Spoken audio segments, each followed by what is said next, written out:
नमस्कार दोस्तों, मैं हूं कुलदीप जहांगीर। कैसे हैं आप लोग सभी? सभी को गुड आफ्टरनून। तो अपन राजस्थान हिस्ट्री के बारे में बात कर रहे थे और राजस्थान हिस्ट्री में बहुत ही अच्छे टॉपिक चल रहे थे। अपने किसान आंदोलन के बारे में अपन बात कर रहे थे।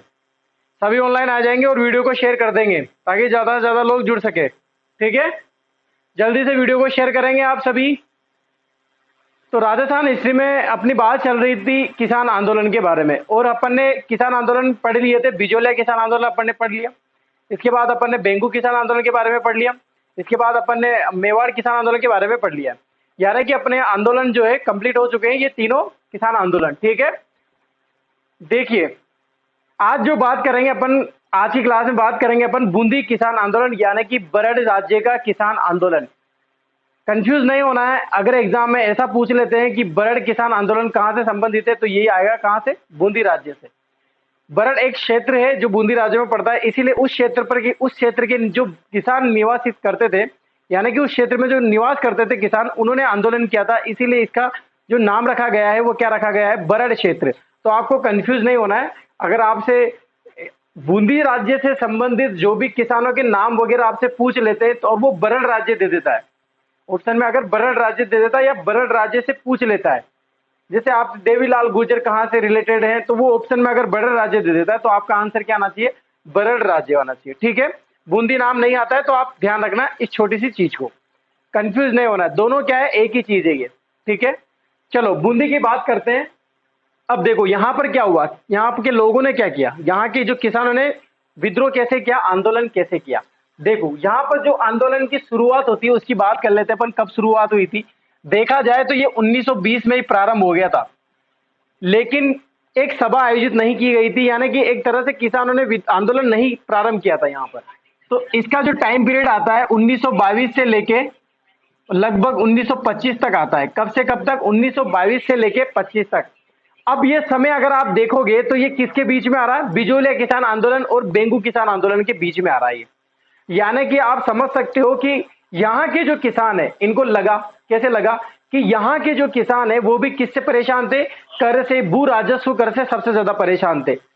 यानी कि अपन बात करें कि कारण क्या था, आंदोलन का कारण,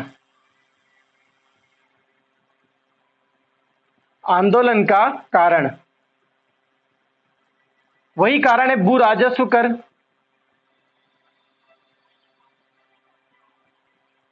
बेट बेगार, वही लगान, वही लाग बाग।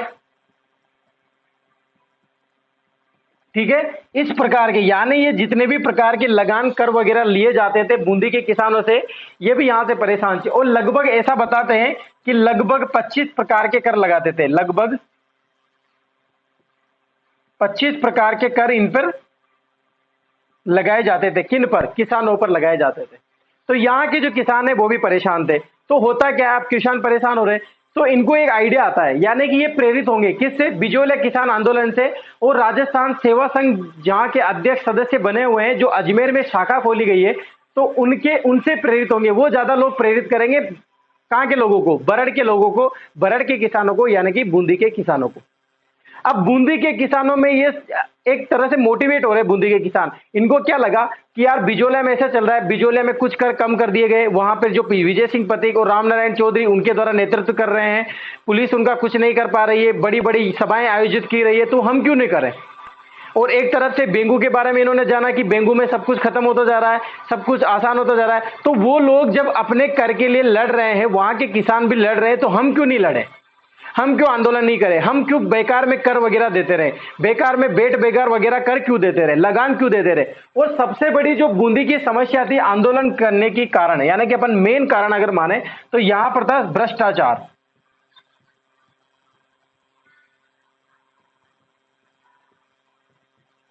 क्या था, भ्रष्टाचार, यानी कि चोरी उच्चकी भ्रष्टाचार। यहाँ के जो अधिकारी, यहाँ के जो लोग थे, सबसे ज्यादा भ्रष्ट थे। तो किसान जो थे, जो जनता थी, वो सबसे ज्यादा परेशान हो रही थी यहाँ के जो अधिकारियों से, प्रशासनिक पदों से, क्योंकि भ्रष्टाचार इतना ज्यादा था, लूटपाट मचा रखी थी फालतू की, मतलब। तो ये सब देखने के बाद बिजोलिया किसान आंदोलन से प्रेरित हुए, किससे प्रेरित हुए, किससे प्रेरित हुए, बिजोलिया किसान आंदोलन से। किससे प्रेरित हुए? बिजोलिया किसान आंदोलन से। जैसे बेंगू वाले आंदोलन में, जो बेंगू में जो आंदोलन हुआ है, वहां के जो लोग थे, वहां के जो किसान थे, वो भी प्रेरित हुए किससे? बिजोलिया किसान आंदोलन से। उसी प्रकार बेंगू प्लस बिजोलिया, इन दोनों की चीजों को देखते हुए यहाँ के जो बूंदी के बरड़ के लोग थे, इन्होंने भी क्या किया? आंदोलन प्रारंभ कर दिया। क्या किया? आंदोलन प्रारंभ कर दिया। दूसरी बात, मोस्ट इंपोर्टेंट बात आती है कि यहाँ का नेतृत्वकर्ता कौन था। तो नेतृत्वकर्ता आपको ध्यान रखना है, नेतृत्वकर्ता कौन है? पंडित नैनू राम शर्मा।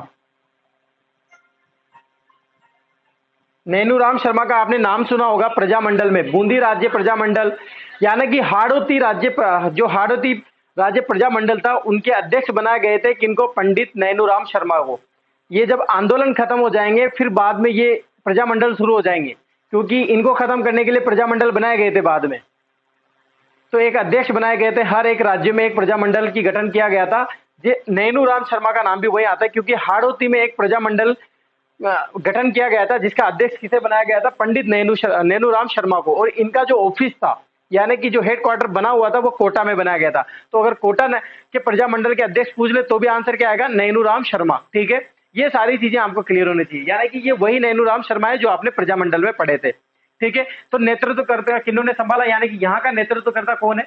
पंडित नैनूराम शर्मा। और ये किनके कहने पर आए थे? तो विजय सिंह पथिक, और आपको पता होगा राम नारायण चौधरी, राम नारायण चौधरी। जैसा कि मैंने बेंगू किसान आंदोलन में आपको बताया कि विजय सिंह पथिक, इनका प्रतिबंध लगाया हुआ था, ये जा नहीं सकते थे। राजस्थान सेवा संघ अजमेर में निवास करते थे ये। रामनारायण चौधरी भी वहीं थे, और रामनारायण चौधरी ने इधर बेंगू का किसान आंदोलन संभाल लिया था। तो इधर की बात है, इधर कौन करेगा? तो रामनारायण चौधरी के कहने पर ही पंडित नैनूराम शर्मा का नेतृत्व संभाला था। कहाँ के किसानों का? बरड़ के किसानों का, बूंदी के किसानों का।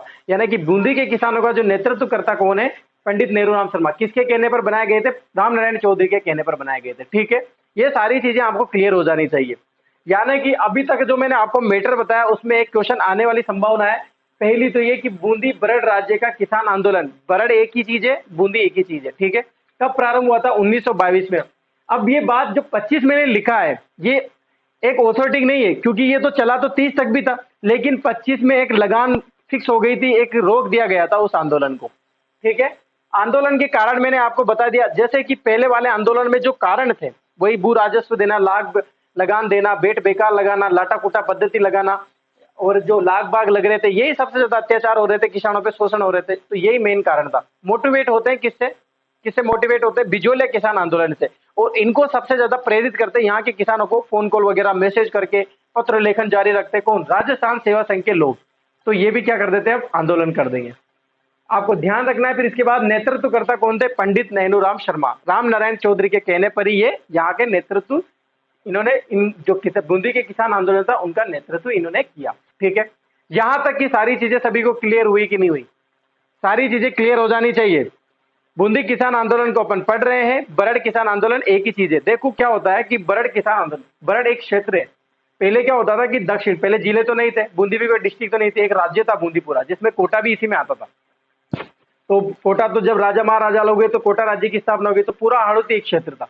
तो यानी कि दक्षिण पश्चिम की अपन बात करें, मेवाड़ एक रियासत थी, तो मेवाड़ की कॉर्नर पर ही लास्ट तक ही बूंदी निवास थे। तो लास्ट कॉर्नर तक बूंदी जो दक्षिण पश्चिम का जो क्षेत्र है, जिसमें टच वाला क्षेत्र है, वही बूंदी बरड़ क्षेत्र कहलाता है। ठीक है, अब आप इसका स्क्रीनशॉट ले लीजिए, फिर आगे बात करते हैं।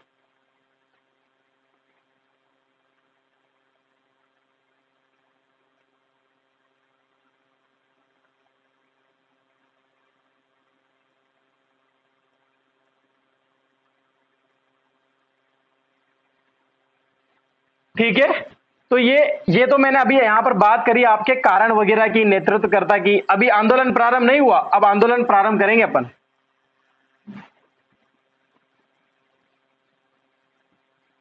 अब आंदोलन प्रारंभ होने से, क्योंकि ये सारी चीजें हो रही थी, किसान परेशान थे, तो जब आंदोलन प्रेरित, यहाँ के लोग प्रेरित नहीं हो रहे थे, यहाँ के लोग मोटिवेट नहीं हो रहे थे, तो उससे पहले भी एक सभा का आयोजन किया था, एक पंचायत बिठाई गई थी। तो वो पहले मैं बता देता हूं। एक आपको नाम सुना होगा साधु सीताराम दास का, जो बिजोलिया में नाम आया था, साधु सीताराम दास।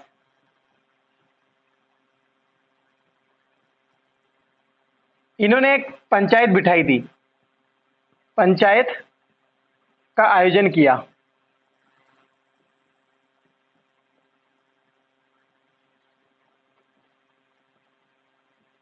कहां पर किया? डाबी में किया था। और ये कब किया था? ये 1920 में ही कर दिया था इन्होंने। लेकिन इस टाइम ज्यादा प्रेरित नहीं थे लोग, यहाँ के किसान ज्यादा आंदोलन करना नहीं चाह रहे थे, तो इसका जो सरपंच बनाया गया था वो हरला बड़क को बनाया गया था। सरपंच जो बनाया, सरपंच किसको बनाया? हरला बड़क को, हरला बड़क। और ये कहां का निवासी था? रायपुरा का। ठीक है, हरला बड़क को इसका सरपंच बनाया। और ये बात है 1920 की। लेकिन 1920 में ये सब चीजें प्रेरित हो रहे हैं। उसके बाद बिजोले किसान आंदोलन हो गया, इसके बाद बेंगू किसान आंदोलन। अब लोग क्या प्रेरित हो गए? तो इन्होंने सबसे पहले बूंदी सरकार के विरुद्ध कब किया? 1922 में। 1922 में बूंदी सरकार के विरुद्ध, बूंदी सरकार के विरुद्ध किसानों ने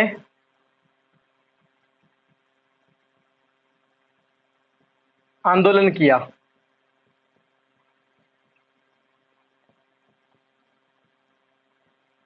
कब किया? 1922 में शुरुआत हो जाती है, यानी कि 29 मई। डेट अगर याद रखो तो भी कोई दिक्कत नहीं, नहीं रखो तभी कोई दिक्कत नहीं। 29 मई 1922 को, कब? 29 मई 1922 को इस आंदोलन की क्या हो जाती है? शुरुआत हो जाती है। तो अपन शुरुआत कब से मानेंगे? 1922 में। इस आंदोलन का प्रारंभ हो जाता है, शुरुआत हो जाती है कब? 1922 में। बूंदी सरकार के विरुद्ध किसानों ने आंदोलन किया तथा लंबाखो नामक स्थान पर, एक स्थान है, कौन सा स्थान चुना इन्होंने? स्थान जो है लंबाखो। लंबाखो, बहुत सी जगह आपको लंबा खेड़ा भी नजर आ जाएगा, तो एक ही बात है। लंबाखो नामक स्थान था, वहां पर एक बैठक का आयोजन किया इन्होंने। क्या किया? बैठक का आयोजन। सभी किसान वहां पर एकत्रित हुए, बैठक बिठाए। और कितने किसान आए? लगभग 1000 किसान आ गए।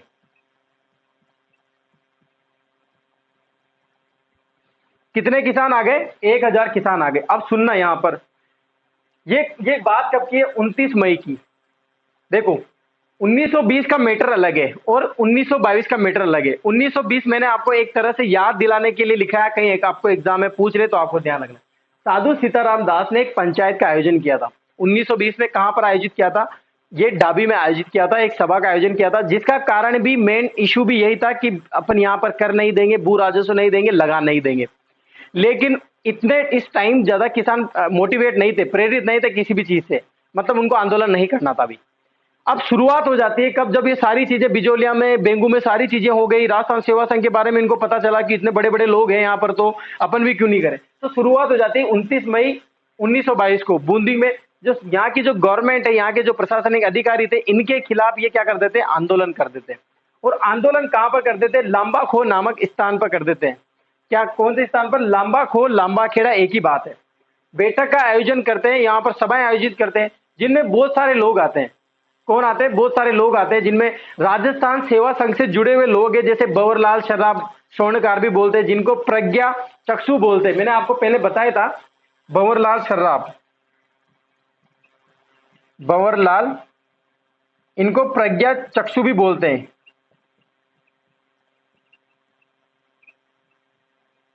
क्या बोलते हैं? प्रज्ञा चक्षु भी इनका नाम है। अगर आपको एग्जाम में कहीं ऐसा दिख जाए कि प्रज्ञा चक्षु, मतलब प्रज्ञा चक्षु से रिलेटेड अगर कोई भी क्वेश्चन पूछ ले, तो वो आपको ध्यान रखना है भंवरलाल सर्राफ, यानी कि भंवरलाल स्वर्णकार भी बोलते हैं। तो आपको ध्यान रखना है भंवरलाल जी कौन थे? प्रज्ञा चक्षु थे। ठीक है, तो बैठक आयोजन की और इस बैठक में 1000 किसान थे लगभग। कितने? 1000। इसमें हरिभाई किंकर भी इनके साथ थे, भंवरलाल शराबदी थे, विजय सिंह पथिक के कहने पर ये बैठक का आयोजन हुआ था। बहुत सारे लोग थे मतलब, और 1000, लगभग 1000 किसान हो गए। कितनी तारीख को? 29 तारीख को। और देखते ही देखते लगातार भाषण पे भाषण चल रहे हैं, लगातार विरोध हो रहा है, यहाँ के प्रशासनिक पदों का लगातार विरोध चल रहा है, अंग्रेजों का लगातार, ठिकानेदारों का लगातार, महाराणाओं का यहाँ पर विरोध चल रहा है जबरदस्त। और लगभग 30 तारीख को, लगभग मतलब अगले ही दिन 30 मई को लगभग 5000 लोग हो गए। कितने लोग हो गए? 5000 लोग हो गए। यानी कि प्लस कितने हो गए? 4000।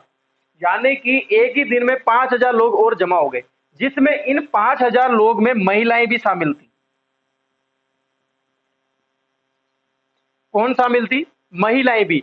यानी कि मोस्ट इंपोर्टेंट क्वेश्चन बन जाता है कि बूंदी का, बरड़ का जो किसान आंदोलन है, जिसमें महिलाओं ने भाग लिया था, और किसके नेतृत्व में लिया था? अंजना देवी चौधरी के नेतृत्व में। ऐसा करो, पहले आप इसका स्क्रीनशॉट ले लो। देखो मैं फिर से समझा देता हूं, बोर्ड में आएगा नहीं तो पहले आप इसको बता देना। मैं एक बार फिर से समझा देता हूं। देखो सुनना क्या हुआ था। साधु सीताराम दास से आपने नाम सुना है, साधु सीताराम दास का। बिजोले किसान आंदोलन में प्रथम व्यक्ति थे जहां पर नेतृत्व करता थे, ये प्रथम चरण के आदमी थे। ये पंचायत का आयोजन किया था, एक पंचायत, एक सभा, एक सभा का गठन किया था इन्होंने, जिसका पंचायत सरपंच किसे बनाया? हरला बड़क को बनाया था। तो ये भी उसका कारण भी, मेन इशू भी यही था कि किसान कर नहीं देंगे। तो मेन शुरुआत हो जाती है 29 मई को। कब हो जाती है? 29 मई को 1922 में बूंदी सरकार के विरुद्ध हो जाती है। स्थान कौन सा चुना इन्होंने जहां पर बैठक कर सके, सभाएं आयोजित कर सके? लांबा खेड़ा या लांबा खो बैठक। इस बैठक में 1000 किसान आयोजित थे और इनके साथ भंवरलाल सर्राफ, जो बड़े बड़े नेता थे, जो राजस्थान सेवा संघ से जुड़े हुए थे। हरिभाई किंकर थे, परजीत सिंह पथिक थे, भंवरलाल सर्राफ थे, अलग अलग लोग थे, ये सब जुड़े हुए थे इनके साथ। तो 1000 लोग थे और अगले ही दिन 5000 की संख्या हो जाती है। और ये 5000 की संख्या में लगभग बहुत सारे, मतलब इनमें महिलाओं भी शामिल थी। महिलाएं भी शामिल थी, जो किसके नेतृत्व, यानी महिलाओं का नेतृत्व भी कौन करेगा? तो वो अंजना देवी चौधरी के नेतृत्व में। अंजना देवी चौधरी का आपने नाम बिजोले किसान आंदोलन में भी सुना है, मैंने वहां पर भी बताया था। नेताओं को छुड़ाने का कार्य किया था अंजना देवी चौधरी ने। ठीक है, आप पहले ऐसा करो, इसका स्क्रीनशॉट ले लीजिए। सभी को क्लियर समझ में आ रहा है कि नहीं आ रहा? पूरी स्टोरी को समझना। क्वेश्चन जहां जहां निकलेंगे मैं आपको टिक करता जाऊंगा कि क्वेश्चन यहां पर इंपोर्टेंट कौन सा है। पहली बैठक का आयोजन कौन सा है? लांबा खोआ बैठक हुई।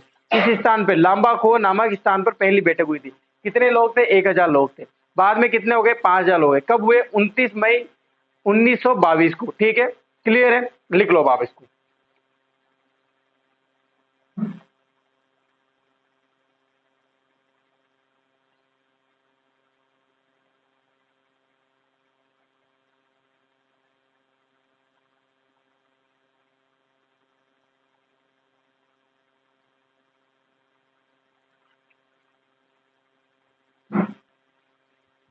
मिटा दूं? चलिए,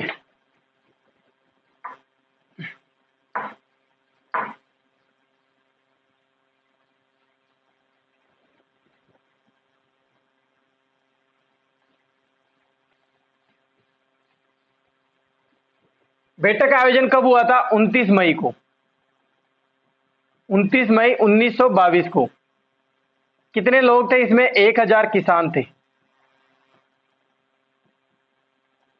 स्थान कौन सा था इनका? बैठक का स्थान लांबा खो।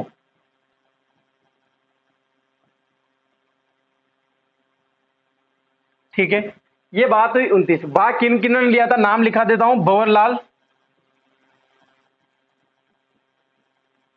सर्राफ, इनको प्रज्ञा चक्षु भी बोलते हैं, याद रखना ये प्रज्ञा चक्षु, बार बार बोल रहा हूं मैं इस चीज का। ठीक है, इसके बाद हरिभाव किंकर भी थे इसमें।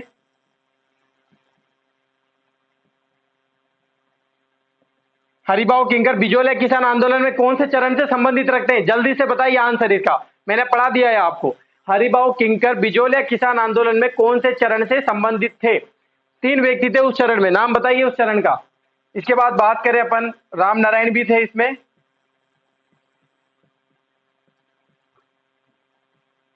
यानी कि इनके कहने पर ही इस बैठक का आयोजन हुआ था। विजय सिंह पथिक का नाम आएगा इसमें।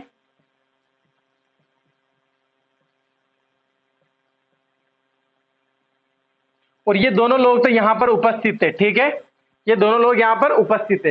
ये हुई 29 मई की बात, और 29 मई में प्लस 1 जोड़ेंगे और कितनी हो जाएंगी? 30 मई हो जाएगा।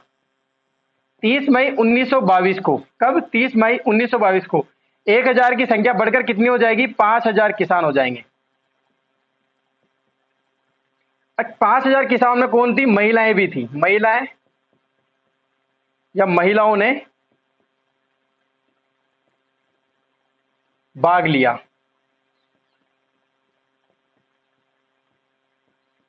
और महिलाओं का नेतृत्व किसने किया?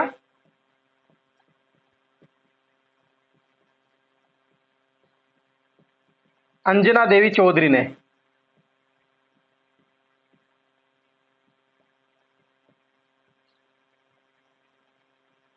यानी कि एकमात्र किसान आंदोलन था जिसमें महिलाओं ने बढ़ चढ़कर, यानी कि जबरदस्त तरीके से भाग लिया था।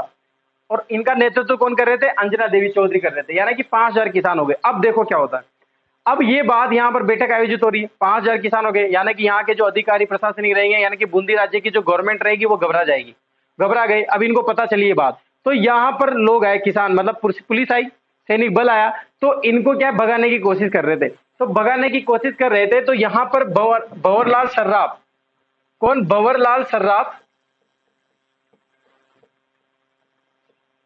सर्राफ तथा इनके साथ लगभग 17 किसान, कितने किसान? लगभग 17 किसानों को पकड़ कर ले जा रहे थे।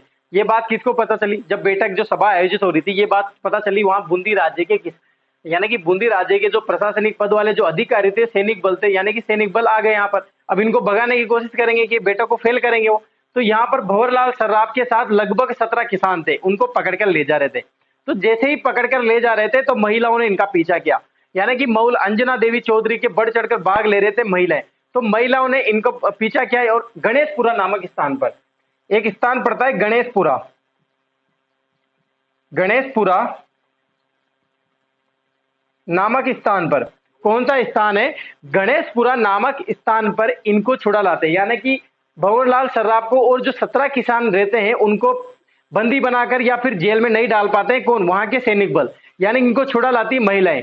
और जब ये गणेशपुरा नामक स्थान पर जाते हैं, यानी कि इनके मुठभेड़ हो जाती है, तो लगभग 14 महिलाओं का नाम आता है। लगभग कितनी? 14 महिलाएं गंभीर रूप से घायल हो जाती है। कितनी महिलाएं रहती है? 14 महिलाएं जो गंभीर रूप से घायल हो जाती है। बाद में राजस्थान सेवा संघ द्वारा एक प्रकाशित भी किया गया था, एक बुक भी निकाली गई थी, बूंदी राज्य की महिलाओं का अत्याचार, बूंदी राज्य में महिलाओं का अत्याचार। ये भी एक कड़ी निंदा हुई थी, यानी कि बड़े बड़े जो नेता थे इन्होंने बहुत निंदा करी थी कि महिलाओं के साथ इस प्रकार के अत्याचार, महिलाओं के साथ इस प्रकार का भेद, ये तो गलत बात है। तो एक बुक भी प्रकाशित करी थी। ये बात आती है छोटी नॉर्मल सी डिटेल की, आपको ध्यान रखना है। लंबा को नामक में प्रथम बैठक हुई थी किसकी? बूंदी बरड़ राज्य की, जो आंदोलन हो रहा था उसकी, ठीक है। महिलाओं ने पीछा किया था वहां के सैनिकों का और इनको किसानों को, भंवरलाल सर्राफ को छुड़ा लिया था, जिसमें लगभग 14 महिलाएं गंभीर रूप से घायल हो गई थी। बाद में विजय सिंह पति ने राम नारायण जी से कहा था कि उनको देख के आओ, उनके एक सभा का गठन करो ताकि उनको पता चले कि महिलाओं के खिलाफ जो इस प्रकार के अत्याचार हो रहे हैं उनको आवाज को बुलंद करो, बढ़ाओ इनको आवाज को, ठीक है। इस प्रकार विजय सिंह पथिक ने प्रकाशित किया था, बार बार फैलाई थी पूरे राष्ट्र में, क्योंकि विजय सिंह पथिक जो है पूरे राष्ट्र में चाहते थे कि हर एक आंदोलन का नाम पूरे राष्ट्र में चले, ठीक है। ये चीज हुई थी बूंदी में। अब इसके बाद मेन घटना होती है जिसमें से क्वेश्चन आपसे पूछे जाते हैं, ठीक है। आप पहले इसका स्क्रीनशॉट ले लीजिए, फिर उस घटना के बारे में बात करते हैं।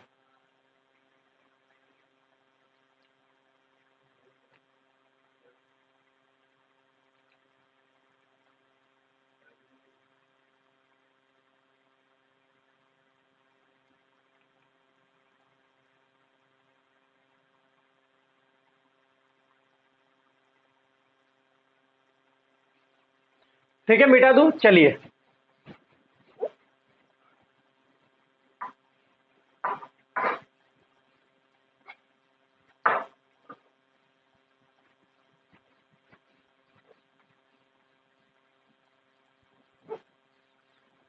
ये लो, आंदोलन बढ़ रहा है, चल रहा है आंदोलन। अरे एक मेन इनके जो क्वेश्चन आते हैं एग्जाम में, जिसमें से क्वेश्चन एक पूछा जाता है बूंदी किसान आंदोलन से, उसकी बात कर लेते हैं।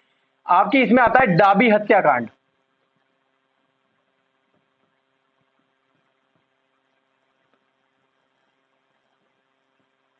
पहली बात तो यह कि दाबी हत्याकांड होता क्यों है, इसका नाम सुनना, दाबी हत्याकांड क्यों होता है। देखो, यहां से किसानों की बैठक हो रही थी, किसान जा रहे थे, नेतृत्व कर रहे थे, तो बार बार एक पुलिसों के मध्य, यानी कि पुलिस प्रशासनिक बूंदी राज्य की जो गवर्नमेंट थी और किसानों के मध्य एक समझौता भी जारी रखते हैं कि आप मान लीजिए ऐसा मत करो, ये सब वगैरह वगैरह चीजें समझाने वाली कुल मिला के कागजी कार्रवाई होती है। तो जो राजस्थान सेवा संघ के जो भी बड़े बड़े नेता थे वो मना कर देते किसानों को कि ऐसे फालतू झांसों में मत आना इनकी बातों में, अपन आंदोलन जारी रखेंगे जब तक अपने बड़े बड़े जो कर है, लाग लगान जो कर है, उनको अगर समाप्त नहीं कर देंगे तब तक अपन ये आंदोलन खत्म नहीं करेंगे। तो इस प्रकार के किसान जो है उसको इनकार कर देते, रिजेक्ट कर देते। अब इनका अपमान हो गया कि सैनिकों का, तो ये क्या करेंगे कि किसानों के साथ बहुत ज्यादा अत्याचार करेंगे। जो बड़े बड़े लोग थे, जैसे बूंदी राज्य में जो बड़े बड़े व्यक्ति थे जिनके पास जागीर रहती थी या फिर जमीन रहती थी, ये उनको मना कर देते थे कि जो भी किसान आपके पास आए, निम्न श्रेणी का जो भी आदमी आए उसको आप मना कर देना, यानी कि किसी भी चीज की सहायता प्रदान मत करना। तो इस प्रकार से किसान और भी ज्यादा प्रताड़ित होने लगे और भी ज्यादा शोषण उनका होने लग गया। अब क्या हुआ कि डाबी हत्याकांड क्यों होता है? क्योंकि बहुत ज्यादा परेशान हो गए अब किसान, यानी कि हर एक व्यक्ति जो है किसानों की घृणा के माध्यम से देख रहा था कि ये घृणा करते हैं इनसे, यानी कि सहायता ही नहीं मिल रही थी कुल मिला के इनको। तो डाबी में एक बैठक का आयोजन भी किया जाता है, तो ये डाबी में जो बैठक का आयोजन होगा वहां पर गोली बारूद चल जाते हैं और ये हत्याकांड कहला देता है। ठीक है, तो बात करते हैं डाबी हत्याकांड की। कब हुआ था ये? डेट याद रखना आप, 2 अप्रैल 1923 को। कब हुआ था? 2 अप्रैल 1923 को। ठीक है, अब हत्याकांड डाबी में क्या होता है? एक सभा आयोजित हुई थी। क्या हुई थी? एक सभा आयोजित हुई।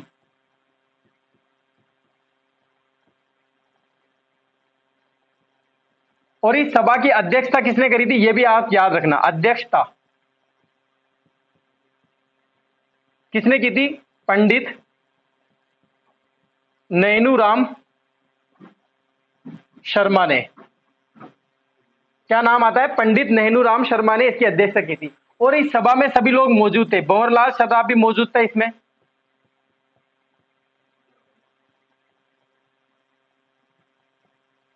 यानी कि भंवरलाल स्वर्णकार जिनको बोलते हैं, भंवरलाल प्रज्ञा चक्षु भी इनको बोलते हैं। इनके बाद हरिभाव किंकर भी इसमें मौजूद थे।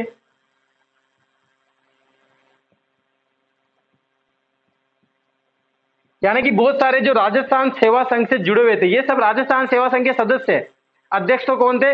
विजय सिंह पथिक, रामनारायण चौधरी। लेकिन रामनारायण चौधरी तो बेंगू किसान आंदोलन में थे, वो तो काफी ज्यादा बिजी चल रहे थे, तो इनको भेज दिया था। और पंडित नैनूराम शर्मा भी इसमें जुड़े हुए थे, ये भी सदस्य थे। किसके? राजस्थान सेवा संघ के सदस्य थे। तो इनको, अब ये बात यहां पर सभा आयोजित हो रही है, अब ये बात किसको पता चलेगी? पुलिस को पता चलेगी। तो एक पुलिस अधिकारी रहता है जो न्याय लगता है वहां पर, पुलिस अधिकारी।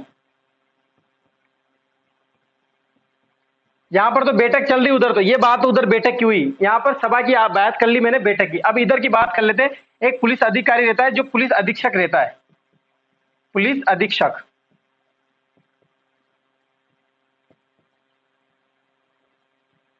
पुलिस अधीक्षक रहता है, उसका नाम क्या रहता है? जल्दी से नाम बताइए। इकराम हुसैन। बहुत सी जगह आपको अगर इकराम खान भी नजर आ जाए तो भी एक ही बात है। पुलिस अधीक्षक रहता है जिसका नाम है इकराम, इकराम हुसैन।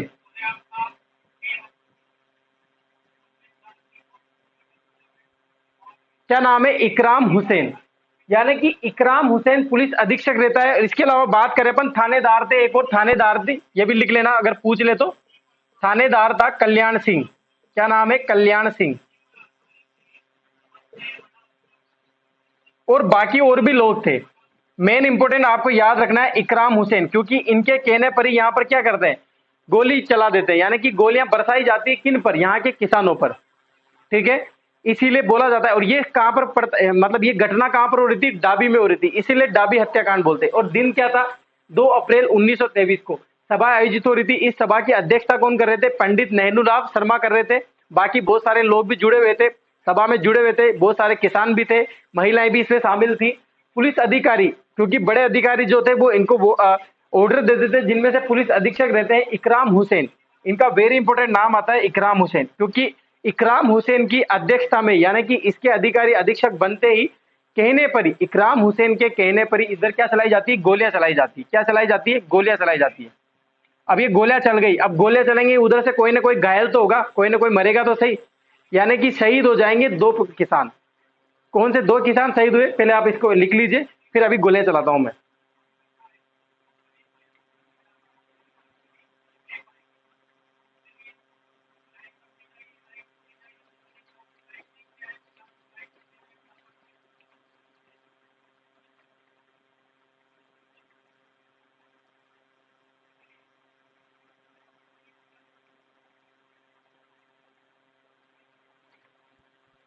ठीक है, चले।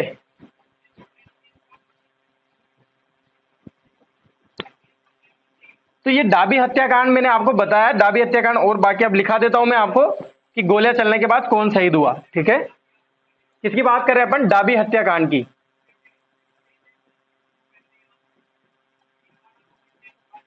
कब हुआ था ये? 2 अप्रैल 1923 को। पुलिस अधीक्षक, पुलिस अधीक्षक इकराम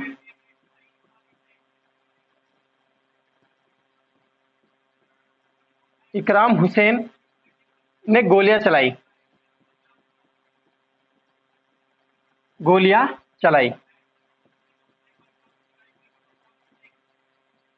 दो किसान शहीद हुए।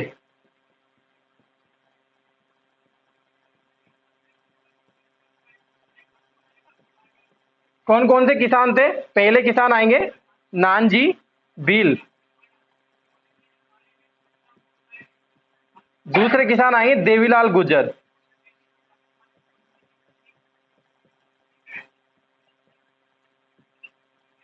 क्या नाम आएंगे? नालजी भील और देवीलाल गुर्जर। देखो, अब ये पुलिस अधीक्षक इकराम हुसैन वहां पर मतलब पूरी फौज के साथ पहुंच के घेर लिया इनको, सभा को घेर लिया और इनको पहले बिना ऑर्डर दिए बिना कुछ बोले ही बस गोलियां बरसाने लग गए।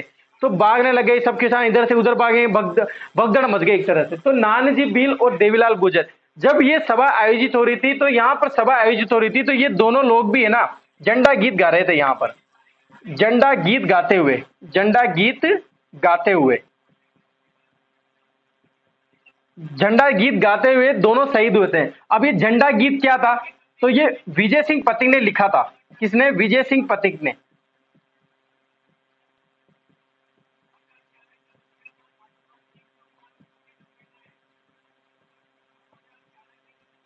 किसने लिखा? विजय सिंह पथिक द्वारा लिखा जो झंडा गीत था उसको गा रहे थे, सारे लोग वहीं पर गा रहे थे और बिना कुछ बोले बिना कुछ कहे बस वहां पर गोलियां बरसा दी। किसने? इकराम हुसैन के कहने पर ही गोलियां बरसाई, और जिसमें नानजी बिल और देवीलाल गुर्जर, नानजी बिल का बहुत बड़ा योगदान आता है आंदोलन में। आप याद रखना, अब एग्जाम में कैसे यहां पर कैसे क्वेश्चन आते हैं। देखो, एक तो पहली बात, डाबी हत्याकांड कौन से आंदोलन से संबंधित है? पहला क्वेश्चन तो आएगा, ये आंसर क्या होना चाहिए? बूंदी या बरड़ किसान आंदोलन से। कब हुआ था ये? दूसरा क्वेश्चन क्या आएगा? 2 अप्रैल 1923 को। तीसरा क्वेश्चन आएगा कि कौन सी पुलिस अधीक्षक या पुलिस अधिकारी के कहने पर गोलियां चलाई? क्या नाम आना चाहिए? इकराम हुसैन। तीसरा क्वेश्चन ये। चौथा है कि झंडा गीत कौन से आंदोलन से संबंधित रखता है? डायरेक्ट पूछेगा वो, झंडा गीत कौन से आंदोलन से संबंधित रखता है? तो आपका आंसर क्या आना चाहिए? बूंदी बरड़ किसान आंदोलन। चौथा क्वेश्चन कि नानजी बिल देवीलाल गुर्जर कौन से आंदोलन से संबंधित है? बूंदी किसान आंदोलन। कौन से किसान जो है शहीद हुए थे बूंदी किसान आंदोलन में? नाम आना चाहिए नानजी बिल देवीलाल गुर्जर। ठीक है, और जो झंडा गीत गाते हुए शहीद हुए थे ये कौन थे? नानजी बिल देवीलाल गुर्जर। जो झंडा गीत है वो लिखा गया था विजय सिंह पथिक, यानी कि इनके द्वारा लिखा हुआ गीत था और इसको कौन गा रहे थे? यहाँ के किसान गा रहे थे। ठीक है, ये सारी चीजें हो गई। अब इसके बाद क्या हुआ था कि थोड़े टाइम बाद ही पंडित नैनूराम जो शर्मा थे, भाई साहब शर्मा जी थे, वो अध्यक्षता कर रहे थे, यहाँ का नेतृत्व कर रहे थे, तो उनको बाद में गिरफ्तार भी कर लेते हैं और 4 साल की इनको सजा भी हो जाती है। और जो नानजी भील है, नानजी भील है, जब इनको समाधि यानी कि बिठाया जा रहा था तब इनकी यानी कि एक स्मृति के रूप में एक गीत गाया था, जिस गीत का नाम था अर्जी गीत। क्या नाम है? अर्जी गीत। ये भी ध्यान रखना आप, अर्जी गीत कहां पर गाया गया था? तो आप ध्यान रखना, अर्जी गीत कौन से आंदोलन में गाया गया था? बरड़ या बूंदी किसान आंदोलन। अब ये अर्जी गीत किन्होंने लिखा? तो ये लिखा था माणिक्य लाल वर्मा ने। माणिक्य लाल वर्मा द्वारा लिखा।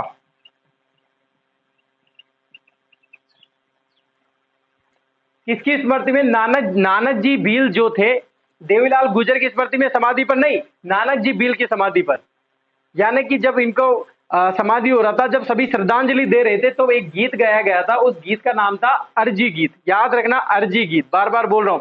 किसने लिखा था ये? माणिक्य लाल वर्मा। और गा कौन रहे थे? तो आप देख लेना, गाया किन्होंने गाया? भंवर लाल सर्राफ ने, भंवर लाल जी ने। तो ये गाया किन्होंने? भंवर लाल जी ने। जबकि लिखा किन्होंने? माणिक्य लाल वर्मा। अरे आपको तो मैंने पहले भी बता दिया, माणिक्य लाल वर्मा ने सभी देशभक्ति क्रांतिकारियों का हौसला बढ़ाने के लिए जो जागृत पैदा करी वो इनके गीतों के माध्यम से की थी। एक बहुत बड़े कवि थे ये, टीचर तो थे ही लेकिन कवि भी थे ये, यानी कविताओं के माध्यम से देशभक्ति जगाते थे हर एक व्यक्ति में।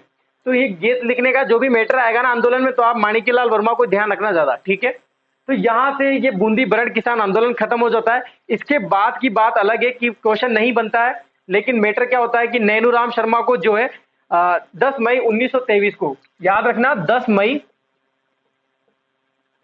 1923 को इनको राजद्रोह के आरोप में गिरफ्तार भी कर लेते हैं। राज्य विरोध के कारण, यानी कि राज्य में आप विरोध फैला रहे हो, इसके कारण इनको गिरफ्तार कर लेते हैं और 4 वर्ष की सजा भी दे देते हैं। ठीक है, बाद में ये छूट के आते हैं। फिर उसके बाद आंदोलन की वहां बातें होती है, समझाइश होती है किसानों और फिर जो वहां के पुलिस अधिकारी जो प्रशासनिक पद रहते हैं उनके मध्य समझौता होता है और कुल मिला के छोटे मोटे जो कर थे वो समाप्त कर देते हैं। लेकिन ये तो बाद 1930 तक चलता रहता है मैटर। ठीक है, हिंडोली तक भी आ जाती है बात, तो वो क्वेश्चन नहीं बनता है, लेकिन वहां पर बातें होती रहती है। कोई आंदोलन, कोई सभा, कोई गठन किसी भी चीज का नेतृत्व करता, सब खत्म हो जाते हैं, क्योंकि पंडित नैनूराम शर्मा जो है वो खुद ही जेल चले गए और इनके बाद में प्रतिबंधित भी लगा देते हैं। पंडित नैनूराम शर्मा पे प्रतिबंध भी लग जाता है कि आप इस राज्य में प्रवेश नहीं कर पाओगे। ठीक है, तो इस तरह से ये खत्म हो जाता है आंदोलन। ठीक है, जो बूंदी बरड़ किसान आंदोलन है ये मैंने आपको पूरा डिटेल से कहानी पे एक चीज मैंने आपको समझाकर बताई। अब यहां से जो भी क्वेश्चन आएगा वो आपके आ जाएगा, आज की क्लास में पूरा बैठ जाएगा। ठीक है, कोई भी क्वेश्चन बाहर नहीं जाएगा। तो आज की क्लास यहीं पर खत्म करेंगे अपन। सभी वीडियो को लाइक शेयर करें प्लीज, ऐसे ही ऑनलाइन आते रहें, ऐसे ही प्यार बनाते रहें ताकि आपको ज्यादा से ज्यादा लोग जुड़ सके। ठीक है, आज के लिए क्लास के लिए बहुत बहुत धन्यवाद।